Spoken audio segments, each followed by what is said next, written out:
자, 이어서 월간 부동산 5월의 장 두 번째 내용 화면으로 만나보시겠습니다. 원희룡 신임 국토부 장관 임대차 3법 어떻게 보완할까입니다. 자, 임대차 3법. 예전에 지지난 시간에도 우리 평론가께서는 임대차 3법 폐지해야 된다. 네. 라고 말씀하셨습니다. 정확히 말하면 임대차 2법. 2법. 예. 3법에 대해서는 이제 계도 기간이니까 이제 시행이 되겠지만 2법에 대해서는 폐지해야 된다라고 말씀하셨습니다. 자, 임대차 3법 중에서 임대차 상한제 그리고 전월세 상한제 그리고 임대차 갱신 청구권에 대해서 2+2에 대한 만기가 올 7월 말로 다가옵니다. 지금 시장에서는 전월세에 대한 폭등 우려가 있는데요. 현실화될 수 있는 가능성이 높은지 한번 판단해 주시죠. 일단 저는 신고제는 유지돼야 된다고 보고요. 신고제는 유지되고 일단은 상한제라든지 계약갱신 청구권은 사실 폐지되는 게 맞지 않나는 생각을 가지고 있는데 아까 말씀하신 것처럼 이제 우려스러운 부분이 있습니다. 8월 대란이 일어날 수 있을까? 근데 저는 우려가 현실이 될 가능성이 굉장히 높다라고 생각을 해보겠는데요. 일단은 본인이 집주인이라면 과연 그동안 5% 룰에 묶여있던 전세금을 신규 계약으로 이제 도래하니까 안 올리겠습니까? 아니, 인간이라는 항상 존재는요. 그만큼 묶여있던 거를 당연히 그만큼 4년치를 높여서 이제 전세 가격 신규 계약을 맺고자 하는 욕구들이 다 있을 겁니다. 이런 현상들이 이제는 반영될 것이라고 보고 있고요. 두 번째는 월세 증가가 되고 있는 현상이 목격이 되고 있죠. 그러한 이유는 역시나 기준금리 인상으로 인해서 지금 금융 비용이 좀 증가되고 있는 부분이 있습니다. 그래서 지금 월세가 조금 전세를 하기엔 좀 어렵고 이제 월세 현상이 좀 늘어나고 있는 부분이 보이는데 실제 부동산 정보업체에 따르면요, 이제 서울의 확정일자 통계를 분석한 결과 1월에서 이제 4월까지 월세 비중이 51%, 그러니까 전세 비중을 더 넘어섰습니다. 일단 역대 지금 역전 현상이 통계 집계된 이후로 늘어나고 있다는 부분에 대해서 본다 그러면 그만큼 월세 비용이 높아졌다는 얘기거든요. 왜 높아졌을까 보면은 계속적으로 전세에 대한 부담감이 높아질 수밖에 없는 현상으로 지금 가고 있다는 현상입니다. 그래서 이런 것들을 현실을 외면할 수는 없다라고 말씀드립니다. 자, 전세 월세화 현상, 우리 예전에도 한번 말씀을 나눈 적이 있는데요. 최근에 그 신임 국토부 장관인 원희룡 신임 국토부 장관이 말씀하기를 헬게이트는 없다. 그러니까 계약갱신 청구권에 따른 전월세 폭등은 없습니다. 그만큼 월세로 많이 갔고 그리고 전세 시장에 있어서 안정화가 되고 있으니까 추후에 전세 물량이 쏟아져 나오게 되게 되면 헬게이트는 없을 것이다 라고 얘기를 했습니다. 그렇게 얘기했던 주요 배경, 내용이 어떻게 생각하십니까? 저는 절반 이상이 희망사항이라고 봐요. 근데 아까 우리 평론가 말씀하셨지만 지금 2x2로 묶여 있었던 지난 2년 동안 그 5%로 지금 묶여 있었잖아요. 그동안 평균 서울 아파트 전세 가격이 26% 올랐거든요. 그럼 자기는 5% 묶여 있고 그 사이에 아파트 가격은 26% 올랐단 말이에요. 2년 동안에. 네네. 그럼 이게 딱 풀리는 순간 신규 계약을 하면 최소한 오른 것만 그대로 반영한다 해도 그 시점에서 20%더 올려받을 거거든요. 그렇죠. 근데 전세 계약이라는 게 앞으로 또 2x2로 또 묶여버린다 하는 걸 아는 사람이라고 하면 20% 올리는 것에 절대로 만족하지 않을 거라는 거죠. 특히 그 아파트가, 전세 아파트가 굉장히 경쟁력 있는 아파트라고 하면 지난 2년 동안 묶여있는 것 플러스 앞으로 묶여있을 것까지 합하면 상상을 초월하는 가격 상승이 될 거란 말이에요. 중요한 것은 그런 물건들이 100% 다는 아니겠지? 100% 다는 아니고 일부겠지만 그쪽에서 전세 가격 올라가는 게 상상을 초월하는 속도로 올라가 버리면 전체 평균 수치를 내면 어마어마하게 올라갈 가능성이 크죠. 저는 그래서 분명히 평균치로도 보지 못했던 전세 가격 상승이 8월, 9월, 10월에 올 것이고 그중에서 일부 물건들은 상상을 초월하는 전세 가격 상승이 있을 것이다 라고 봤을 때 전 헬게이트는 상당 부분의 전세 물건에서 저는 올 것이라고 보고 그걸 월세로 전환한다고 그럼 월세 받는 사람들은 무슨 자선사업 하는 사람 아니잖아요. 그래서 그만큼 올라가는 거죠. 그래서 전세 전환율이 아무리 4점 몇 %라고 하더라도 그걸 환산한 저는 월세 가격은 상당히 많이 오를 거기 때문에 8, 9월, 10월에는 깜짝 놀랄 만큼 저는 전월세 가격이 올라갈 거라고 봅니다. 지금 우리 교수님께서는 헬게이트는 헬게이트가 없다는 건 희망사항이다라고 희망사항이라고. 말씀하셨고요. 자, 평론가님. 네. 같은 단지, 같은 층수대의 아파트라 하더라도 전월세 가격이 이중 가격이 되어 있습니다. 네, 네. 그렇죠? 그 이중 가격이 우리 교수님이 얘기했던 대로 눌려있던 스프링이 한번 튕겨 나왔을 때 굉장히 많이 폭등할 것이다라고 하는데 그런 어떤 현재의 시장 현황 네. 그리고 헬게이트가 없다고 얘기했던 우리 희망상이라고 하셨는데 그 부분에 대해서도 한번 의견 한번 주시죠. 네, 일단 그 8월에 있을 대란, 그러니까 전월세 대란에서 보면은 세 가지 측면이 있습니다. 네. 그런 내용이 왜 나왔을까? 첫 번째로 이제 신규 전세값이 급등할 것이다. 두 번째로는 전세 매물이 품귀 현상이 계속될 것이다. 세 번째는 월세가 지속될 것이다. 이 세 가지 측면이 있는데 그러다 보니까 이제는 양분되어 있습니다. 이게 맞다. 말 그대로 8월 대란은 없다라는 그렇죠. 측면과 뭐 8월 대란은 있다라는 측면이 있겠는데 일단 저는 당연히 8월 대란은 있다라는 측면에서 말씀드리겠는데 반대로 없다라시는 분들의 그 주장에 대해서 조금 같이 논의를 하고 싶다. 일단 그런 분들이 얘기하고 있는 게 대치 음마 아파트를 얘기하면서 얘기하고 있어요. 이게 사실 보면은 그 신규 가격 같은 그러니까 갱신 가격 같은 경우에는 오히려 그 1억 5천만이 더 높았다더라. 이러면서 이런 얘기를 하면서 사실 뭐 아니다 이제 8월 대란은 없다 이렇게 얘기를 하고 있거든요. 근데 하필 왜 음마 아파트를 예로 들으시는지 저는 그게 이해가 안 가거든요. 그러니까 음마 아파트를 안 가보신 분 같아요. 제가 봤을 때는.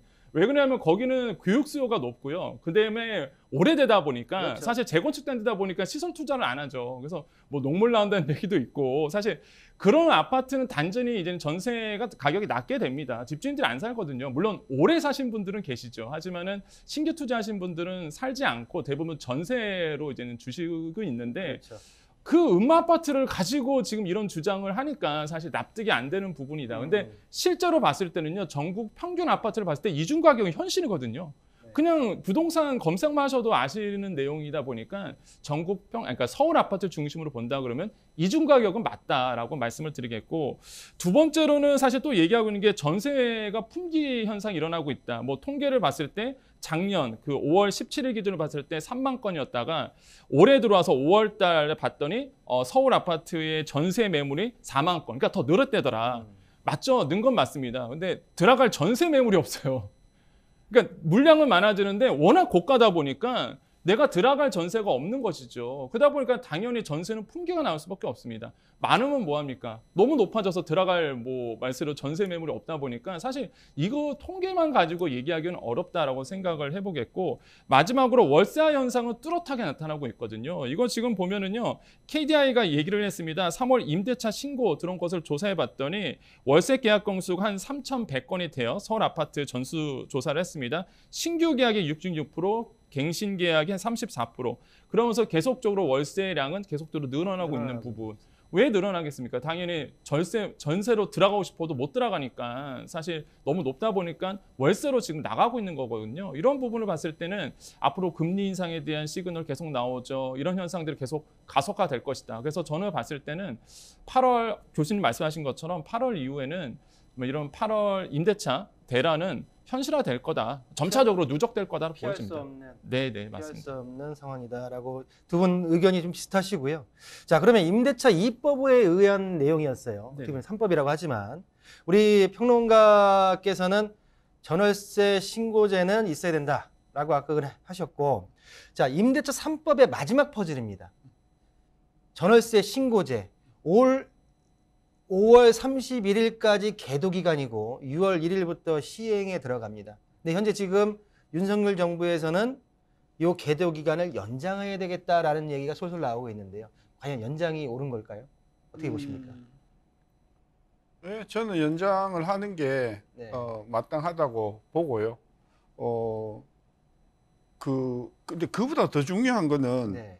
이 2년 2x2에 대한 정부의 그 계약 갱신 청구권에 대한 제도를 입장을 좀 빨리 좀 가장 그게 중요하죠. 예, 빨리 이야기를 해줘야 지금 전세를 놓는 사람도 그렇죠. 예, 도는 사람도 그렇지 않습니까? 저는 그래서 그 세 번째 이 신고제 말고 네. 이게 본질적인 2x2하고 5% 상한제를 빨리 저는 결정을 왜 6월까지 가는지 저 이해를 못 하겠어요.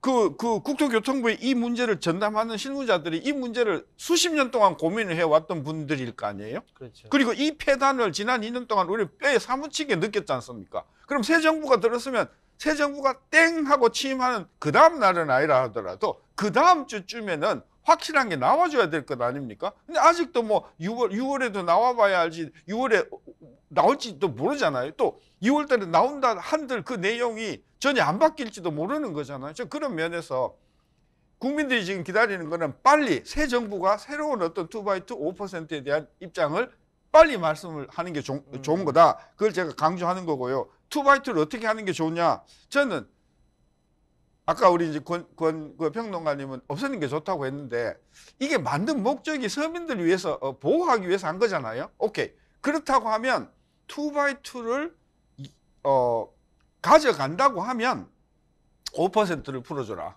5%를 풀어주고 5%를 현실성 있게 풀어줘라. 그러지 않으면 2x로 묶은 데다가 5%까지를 묶어버리면 임대인에게 너무 비합리적인 거잖아요. 그러니까 2x2하고 5%를 저는 같은 한 묶음으로 저는 처리해 줘야 된다.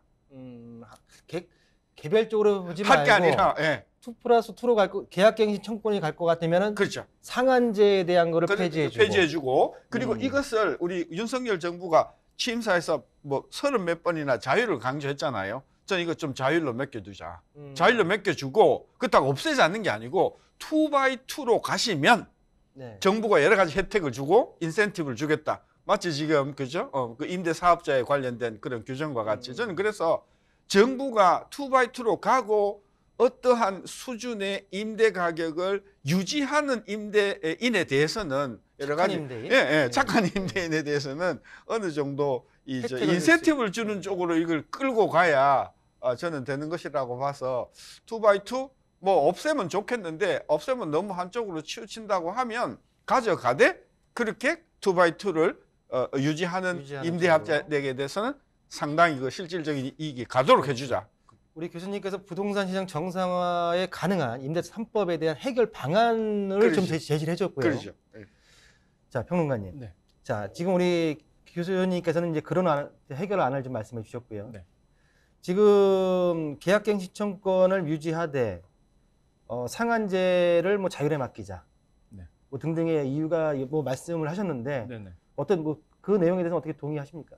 저는 뭐 동의합니다. 그러니까 예. 뭐 폐지를 하던 아니면은 말씀하신 것처럼 기존에 있는 뭐 제도에 대해서 그 상한제 같은 경우에는 좀 완화시켜 주는 부분이라 그러면 저는 뭐 시장에서 어느 정도 수용할 수 있는 부분이라고 좀 생각을 해보겠고요.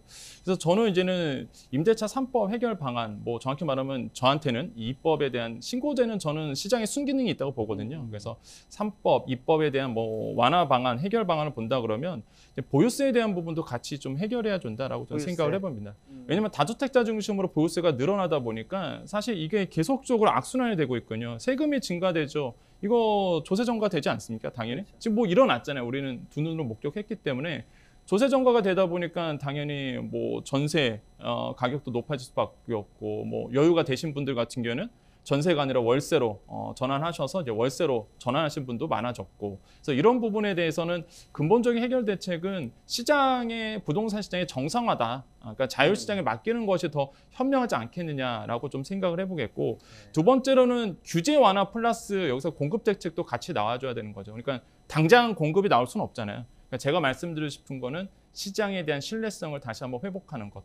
그럼 시장에 대한 회복을 어떻게 하느냐? 역시나 로드맵을 제시하고 계속적으로 추가 실적에 대해서 공개를 하는 겁니다. 그럼 시장에서는 문재인 정부와 다르게 믿을 거 아닙니까? 문재인 정부 같은 경우는 계속 대책만 내놓고 나온 게 하나도 없다 보니까 시장에서는 이러다가 사실 이제는 믿질 않게 된 거거든요. 그래서 이제 로드맵을 제공하고 250만 원에 대한 충분한 로드맵 제공하고 그러면 실적 같은 거를 매번 공개하면서 국민들이 좀 믿게끔 신뢰의 시장의 회복을 하는 그런 것들이 좀 필요하다고 생각을 해보겠습니다.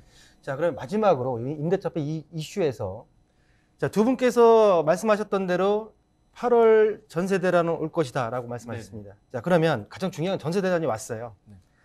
전세 시장의 불안 상승이 매매가의 지금 하락 기조, 안정 기조로 가고 있는 부동산 시장에 어떤 영향을 미칠지 어떻게 보십니까? 저는 일단은 기초적인 거시경제 측면에서 본다 그러면 금리 인상기다 보니까 사실 뭐 뚜렷하게 뭐 집값 상승을 떠받치는 효과는 조금 반감될 것이다. 그러니까 옛날 그 문재인 정부 때 시대로 본다 그러면 당연히 이제 전세 가격의 상승, 매매 가격을 떠올리거든요. 그런데 그때와 지금의 이제 거시 환경이 좀 달라졌죠. 금리 인상기다 보니까 굉장히 부담을 느끼시는 분들이 굉장히 많거든요. 그래서 이렇게 떠받치는 현상은 좀 상쇄될 것이다. 금리 인상기 안에서. 그래서 저는 뭐 그렇게 크나큰 영향은 없을 것이다라고 보고 있습니다. 계약갱신청권의 만기로 인해서 전세가 상승은 예견된 일이고, 그럼 그게 매매가까지 갈 수 있느냐라는 거에 있어서 우리 평론가는 전 거시경제 차원에서는 좀 거기까지는 안 갈 것이다라고 의견을 내셨습니다. 지금 그 주택 그 가격 지수가요. 한 6개월에서 한 9개월 지금 계속 상승률이 떨어지고 있거든요. 네네. 상승률이 떨어지는데 아까 그런 것 때문에 상승률이 떨어지는 속도가 좀 떨어질 수는 있겠죠. 그 조치 때문에. 그러나 앞으로 한국은행이 이제 금년에 최소한 금리를 0.25씩 2번 정도는 올릴 것 같아요. 그렇게 되면 상승률이 떨어지는 단계를 지나서 연말쯤 되면 어쩌면 마이너스로 들어갈 가능성도 저는 굉장히 있다고 봐요. 금리로 인해서요? 금리로 인해서. 전월세장의 폭등과는 별개로 금리로 그렇죠. 인해서 하락 그렇죠. 기조로 할 수 있다. 그러니까 전 시장이 다 그런 게 아니고 네. 시장 중에서 아까 우리가 옥석이라고 했는데 석 부분에 있어서는 가격이 진짜 떨어지는 그런 그 물건들이 저는 많이 나올 거라고 보고요. 네네. 자, 아까 이야기하다가 지적을 하고 싶은 게 지금 전반적인 대세가 월세 쪽으로 가잖아요. 그렇죠. 이 월세 비중이 전세 비중보다 커졌잖아요. 근데 가만 생각해 보면요. 10억짜리 아파트에 전환율을 4%만 잡아도 4천만 원이거든요. 10억짜리 아파트 그러면 중저가잖아요. 거기에 대한 월세가 연 4천만 원이잖아요.